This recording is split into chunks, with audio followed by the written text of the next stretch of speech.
Hello, नमस्कार सर्वांना. सर्वप्रथम श्री स्वामी समर्थ. तर तुमचा आजचा दिवस खूप चांगला आनंदाचा जाऊ देत. स्वामी महाराज तुमची सर्व इच्छा पूर्ण करू देत ही स्वामीचरणी प्रार्थना करते आणि आपल्या या आजच्या व्हिडिओला सुरुवात करते. तर बघा, ज्या दिवसाची आज आपण आतुरतेने वाट बघत होतो तर तो दिवस आज आलेला आहे. तर खरंच तुम्हाला सर्वांना प्रकट दिनाच्या खूप खूप मनपूर्वक शुभेच्छा. स्वामी महाराज तुमची सर्व इच्छा पूर्ण करू देत. तर बघा, इथे मी साधी सोपी छान अशी पूजा मांडणी करत आहे. तर सकाळी आज लवकरच उठून महाराजांचा अभिषेक केला, मग कलश स्थापना केली, मग अशी छान अशी पूजा मांडणी करून घेतली. माझ्याकडनं मोठा असा स्वामी महाराजांचा फोटो नाहीच आहे, तर मला तो घ्यायचा आहे, पण घेऊ का नको असं विचार करते आहे. कारण ऑलरेडी मूर्ती आहे आणि फोटो परत कुठं ठेवायचा आणि त्याची नियमित पूजा घडली जाईल का नाही याची एक भीती असते. म्हणून मला मूर्ती खूप जास्त आवडली होती महाराजांची. आणि ही मूर्ती कशी आणली या मागे सुद्धा एक खूप मोठी छान अशी कहाणी आहे. तर तुम्हाला जर ती ऐकावीशी वाटणार असेल तर मी नक्कीच नेक्स्ट व्हिडिओमध्ये सांगेन की मूर्ती इतकी अचानक घरी आलेली आहे ना, की मी स्वप्नात सुद्धा विचार केले नव्हते की महाराजांची मूर्ती अशा पद्धतीने घरी येईल. अक्कलकोटवरूनच आणलेली आहे. तर असं काहीच ठरवलेलं नव्हतं की मूर्ती आज घेऊन यायची आहे. आम्ही अचानक अक्कलकोटला गेलो होतो आणि अचानक महाराज घरी आले. खूप छान असा तो दिवस होता, गुरुवारचाच दिवस होता. तर हे संपूर्ण जर कहाणी ऐकायची असेल तर मला नक्की कमेंट करून सांगा की होतंय तुम्ही मूर्ती कशी आणलेली आहात. असो, तर बघा, आता मी इथे छान महाराजांचा अभिषेक करून घेतलेला आहे. तर पंचामृताचा इथं मी अभिषेक केला आहे. दूध, दही, मध, तूप आणि साखर. तसंच माझ्याकडे सुंदर अशी दत्त महाराजांची सुद्धा मूर्ती आहे.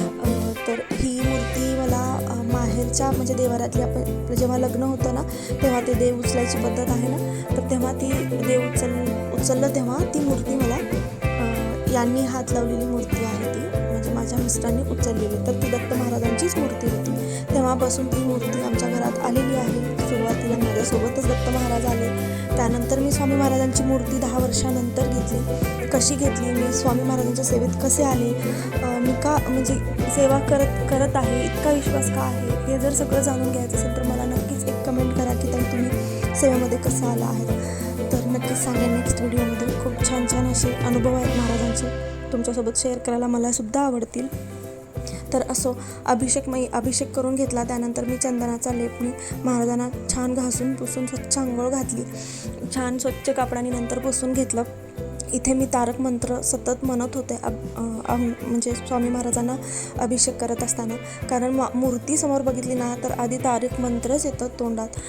आपण काय म्हणतो, काय करतो याच्यापेक्षा ना आपण किती मनापासून करतो, महाराजांसाठी काय काय करता येईल ही भावना जर आपल्या मनात असली ना तर महाराज आपल्याला कधीच कुठल्या गोष्टीचं कमी पडून देत नाहीत. आणि हे असंच वाटायला पाहिजे प्रत्येक स्वामी भक्ताला की महाराजांसाठी काय करू आणि काय नाही, असं झालं पाहिजे.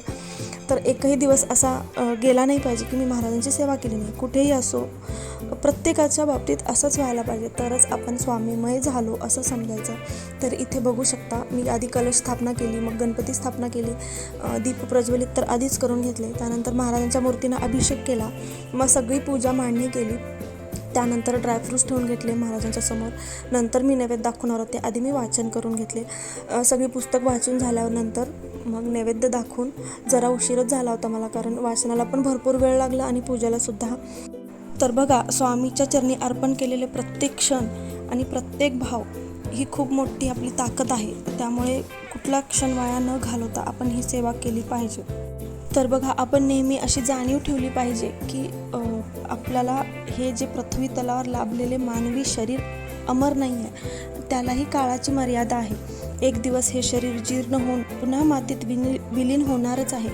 म्हणूनच या क्षणभंगुर आयुष्याचा एकही क्षण न व्यर्थ घालवता स्वामीच करते आणि करविते आहेत ही दृढ भावना अंतःकरणात जागृत ठेवत आपल्या प्रापंचिक कर्तव्याचा मार्ग चालत असताना स्वामी भक्ती आणि स्वामी सेवेची अभिव्यक्ती अधिकाधिक वाढवत राहणे हाच खऱ्या जीवनाचा खरा सार्थक मार्ग आहे. कारण शेवटी देह हा नश्वर असला तरी स्वामींच्या चरणी अर्पण केलेले प्रत्येक क्षण आणि प्रत्येक भाव अमरत्व नक्कीच प्राप्त करते. तर असा काही आजचा दिवस खूप छान आनंदाचा गेला.